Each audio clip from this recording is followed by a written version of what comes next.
A simple off-grid cabin that anyone can build and anyone can afford. That's a dream for a lot of people. But there's no reason that it has to be a dream. It's very doable. Every one of us wants someplace that's quiet and out of the way. Someplace where we can unwind and spend some downtime. My name's Dave Whipple and you're watching Bush Radical. In my last two videos, my wife Brooke and I built this small cabin.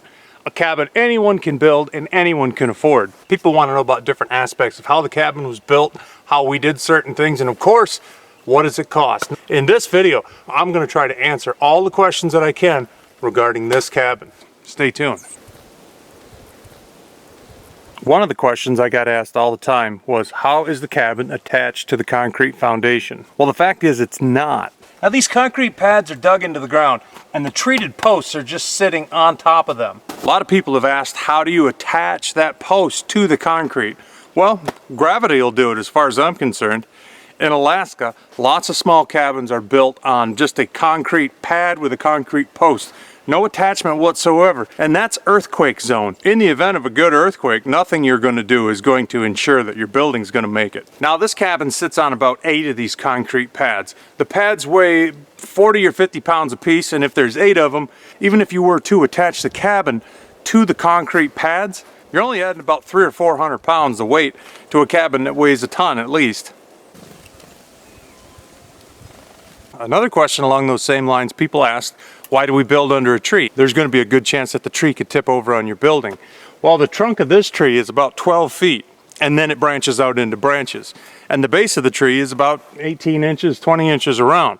That tree's not going to fall over. It's just that simple. Another comment I've got a lot is lightning. Being under a tree and on top of a hill, isn't that a lightning risk?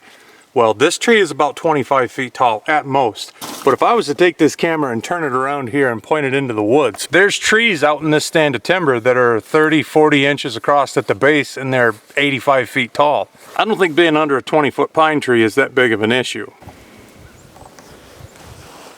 One of the questions I get asked all the time is, do you need a building permit for something like that? Well, the answer is no, you don't. This is under 200 square feet and it's not permanently attached to a permanent foundation.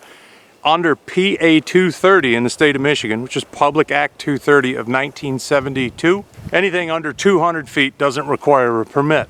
Most states are going to have a minimum square foot where once you get above that square foot, you're going to be required to get a building permit. Now the other permit you would need would be a zoning permit. What that means is you file for a zoning permit. The zoning administrator will come out to your site, take a look at where you want to build something and what you're going to use it for. The entire purpose for zoning in the first place is to separate industrial uses from residential uses. One of the things the zoning administrator is going to look for is where you want to put a building, what you intend to use it for, how far away from neighboring property lines is it. Did I get a zoning permit for this build? Absolutely not.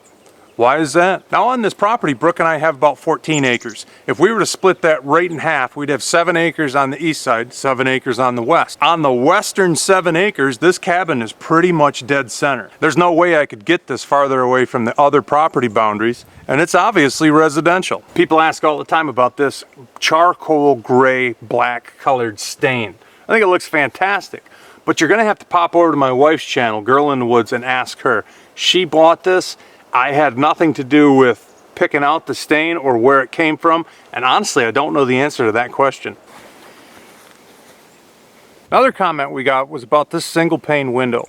This gigantic single pane window came in the old chicken coop when we bought this property. We had it, so that's why we used it. A lot of people have said the heat loss from this window is going to be terrible. The old house we live in is all single pane windows. Every single window in the whole house is single pane. Are they energy efficient? No, not really. But we're heating with wood, and this cabin is going to be heated with wood. Now, when you take a cabin that's 120 square foot and heat it with a wood stove, you could take that window out and it's still going to be warm to some extent. This single pane window is not going to make any difference at all. That wood stove is going to cook you out of this place if you want it to. One of the comments I got quite a lot was, living in a 10 by 12 cabin? Right, LOL. I'd just like to talk to those people for a second. When Brooke and I started building cabins, the first cabin we built was a 12-foot by 12-foot cabin. We lived in that cabin for 2.5 years. Our daughter was born while we lived in that cabin. We lived in that cabin while we built our first house. So to those people who look at a little tiny cabin like this and be like, yeah, right, you could live in that. People all over the world live in a lot less than this. Another negative comment I got all the time was, well, that's all fine and good, but you have to have the land to build on. That's right, you do have to have the land. A lot of people think, well, land is absolutely unaffordable for me.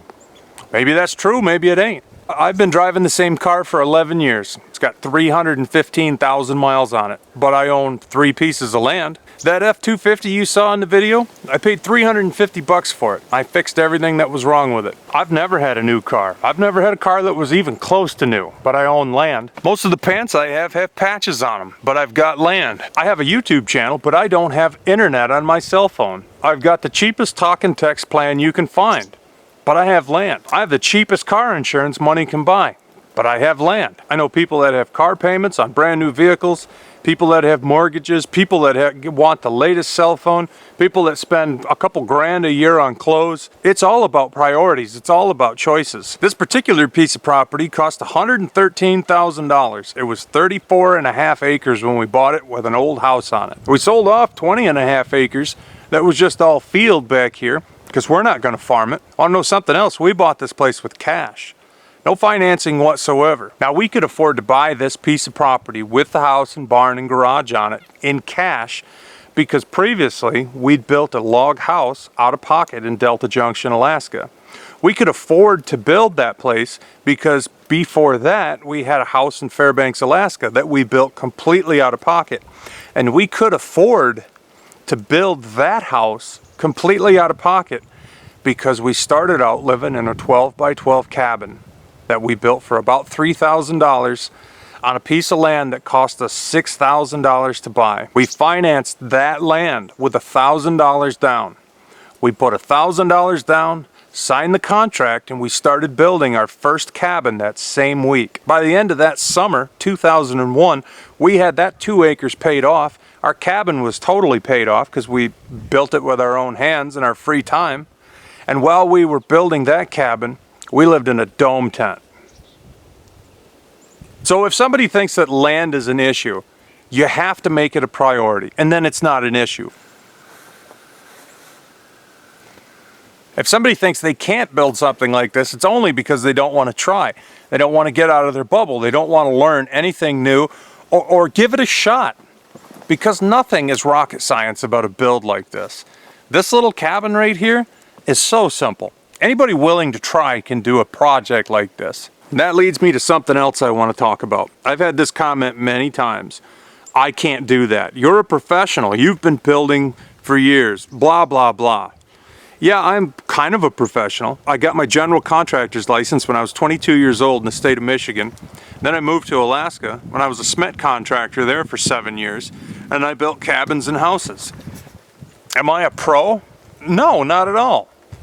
Most of the stuff I've done is sidewalks and foundations. When it comes to building houses, I've never built a house without making mistakes. Brooke and I made mistakes building this cabin. That is the comment that I really can't stand. Is I can't do that. Oh, you could do that, but I can't. Anybody that has a halfway functioning body and the will to try can do this. Let me tell you a story.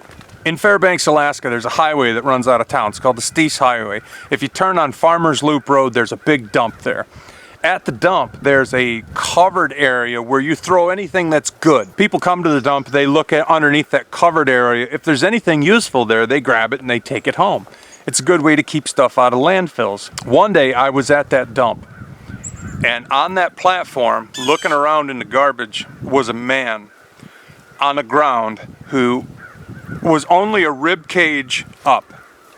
I've never seen anybody in my entire life that had lost the amount of body that this guy had lost. He had no legs, he had no pelvis, he had no abdomen. It was the rib cage up. I don't know if this guy was a veteran. I don't know if this guy was in a terrible accident of some kind. I don't know his story. But this guy was the most absolutely severely amputated person I've ever seen in my life. I still don't know how this man survived whatever he went through. And he was walking around on his hands, looking through the books, looking through the trash. Oh,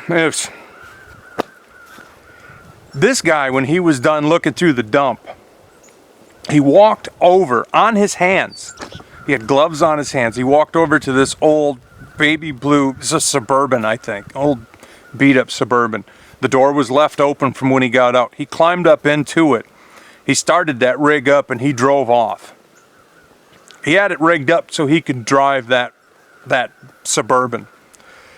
I can't stress enough, I've never seen a man that had lost that much body. Have no idea how he was still with us.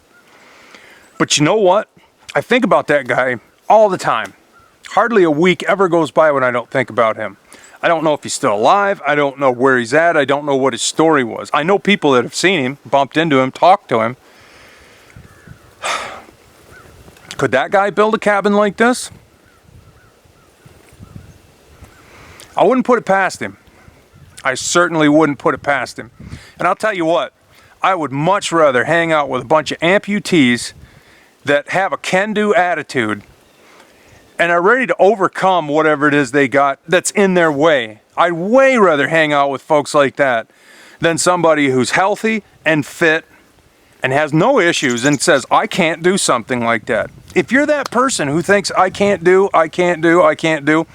you need to go to the subscribe part on this page and you need to unsubscribe if you have, because this is not the place for you. Think about folks that come back from Iraq and Somalia and wherever else, and they're missing legs and they're out running marathons.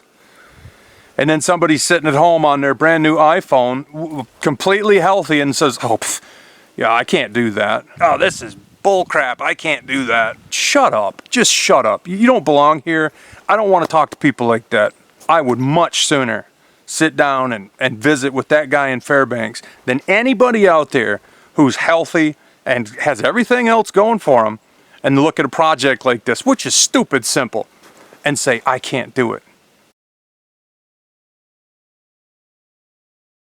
So let's talk about the cost. That's the question that everybody wants to know when it comes to this particular building project. What did it cost? Well, to be frank, it's not quite done yet. And Brooke is taking care of the inside of the cabin. Let's start right from the ground up.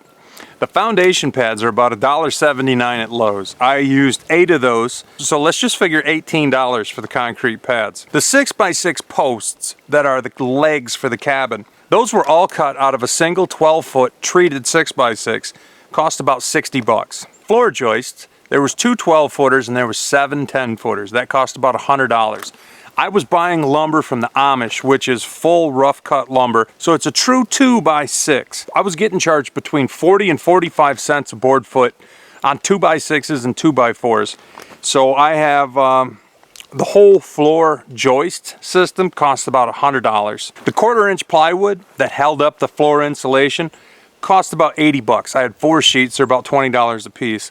The joist hangers cost about $10 for all of them. We used 10 joist hangers and they cost about $1 a piece. So I had about $10 into those. The 2x6 pressure treated that I kind of used to kind of lap the leg posts for the cabin, I bought 2 10-footers. It's about $35 for the 2 of them. I had to buy those at Lowe's because of course Amish don't have treated 2x6s. The insulation for the whole cabin, that is the floor, the ceiling, and all the walls. We used R13 craft-faced insulation, and it's for a 2x4 wall, and it's 23-inch wide insulation because we went 2 foot on center with all our framing.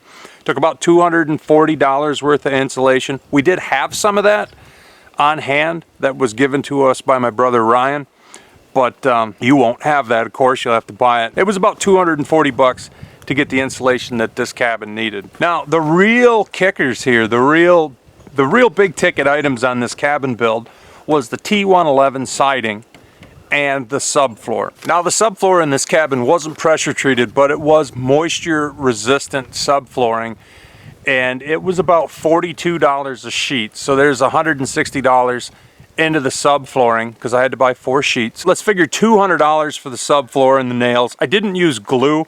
One of the questions I got asked all the time was, why didn't you use screws for the whole build as opposed to nails? Nails are old school. Nails are affordable. Structural screws are expensive, and it seems to be what the modern world is going towards. This building doesn't need to be any better than it is. Screws would just be kind of overkill in my mind, and I'd rather swing a hammer and just build a place than try to build it to the newest model of construction. People always think new is better. I'm not into that. A structural screw is going to cost real money. A sheetrock screw doesn't have anywhere near the structural integrity of a good nail. So, I mean, you can't use junk screws like a sheetrock screw. You have to use like a good steel screw. A lot of them are Torx drive. They're expensive. I just didn't want to go that route. We just nailed the subfloor down with standard nails, which we could have used some construction adhesive on the floor joists, but, you know, we didn't. So what? Now the T11 is probably the biggest expense of the whole build. It's about $45 a sheet for the T11 siding we used. And what that is, it's a plywood, but then it has an additional plywood face on it. It's basically a sheet of plywood with fake boards on the outside of it. The reason we went with that is because once you put that up, it's structural and it's siding. You basically have a finished exterior when you use T11. But the T11, at the very least, it was 40 bucks a sheet. I think it was like 45, and we bought it at Menards. They had a rebate. So what we ended up with was, let's say $40 a sheet. There's 11 sheets in this build, so that's $440. Now when it comes to all the 2x4s that were used in the wall framing, the top and the bottom plates, all the studs, trimmers, cripples, everything like that, I bought lumber from two different places. I bought as many 2x4s as I could from the Amish at about 40 cents a board foot. So an 8-foot 2x4 would end up being about $2.40. The Amish family I was buying from, they didn't have a ton of 2x4s at the time. So if you notice, the sidewalls are actually, they're just standard 2x4s from Lowe's. I paid $6 a piece for those and $2.40 for the rough cut from the Amish. So it's a hodgepodge of two different types of 2x4s. Altogether, all the framing in the walls had about $220 into 2x4s. I had 7 rafters, 12-footers. Those came from the Amish. Cost $35 for those rafters. And maybe $24 into the 1x4s that went on the roof. Again, it's a true 1x4, come from the Amish. Very affordable lumber. I like using rough cut for anything that doesn't need to really be gone through with a microscope. If you're going to build a house and have it inspected and then sell it off, you're going to have to use graded lumber. But for something like this, I'm just not going to worry about it. The metal roofing came from the Amish along with the screws, and they did have the best prices on metal roofing. That particular bundle of metal roofing, I had 5 sheets at 12 feet long, and I think we spent right at $100 for those 5 sheets. All the metal on the roof, including the screws, was less than a $100 bill. Now the big window, as we've told you before, that was free. It came with this property when we bought it 8 years ago. It was in the chicken coop. The small window was actually, it was a gift. That was bought by Brooke's mother, who heard we were building a little cabin and she wanted to contribute something to it. So she bought us that window, which was very generous of her. And it's a nice window. But if you bought that window, I think you'd pay, I'm going to guess about $140, $150 for that window. Now, Brooke bought this door. She was just looking for a door that had glass in it. You know, the more windows, the better. This is just an old wooden door, and she paid, I want to say, $100 for the door, which is a lot of money for an old door. But on the other hand, you know, it's got character. If you went to Menards or Home Depot and bought a brand new insulated all-weather door that's pre-hung, you're probably going to spend $200 for it, between $150 and $200. So having a cool old door that you can just have some windows in and paint on, it's made of wood, you know, $100 ain't that bad. Now the charcoal colored stain on this cabin, Brooke bought 3 gallons, and it was about $33 a gallon. It took 3 gallons to do the whole thing. So about $100 into the stain. The wood stove cost about $220. We ordered it on Amazon. It is actually, it's for a wall tent. It's a wall tent stove. We wanted the smallest stove we could get because in a cabin this size, the stove's gonna roast you out.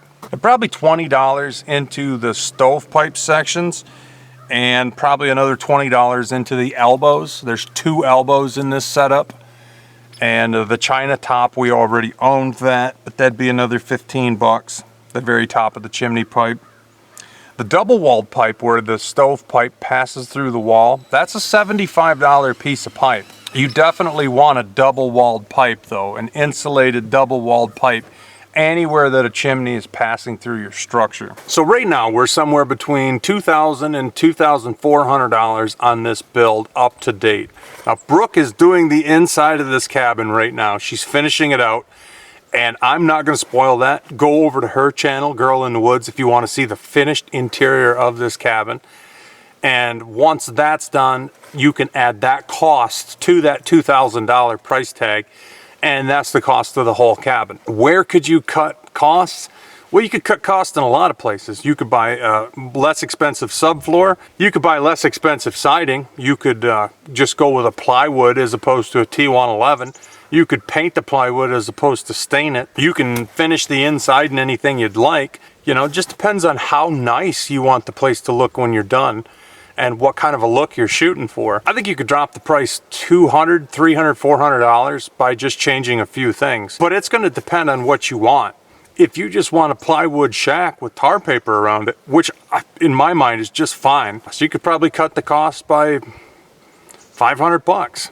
You wouldn't have to buy the T11 siding. You could buy a different subflooring. You could always use free windows and free doors. It's just going to take you a little longer to find them.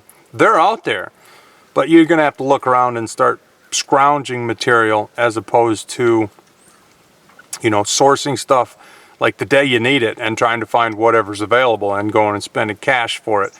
You can always find good deals, and you can always get stuff for free when it comes to building materials. There's always something for free, windows and doors wise. Well, there you have it. A cabin anybody can build and anybody can afford. I hope I've answered all the questions that you guys have. I hope I've touched on the things that needed to get touched on regarding this cabin build. If you want to see it finished, pop over to Girl in the Woods, my wife's YouTube channel, and make sure you check in there frequently because there are going to be updates on this cabin very soon regarding the interior of this cabin and how it's finished on the inside. Thank you guys so much for watching this video. My name is Dave Whipple, and you've been watching Push Radical. And be radical, eh? See you soon.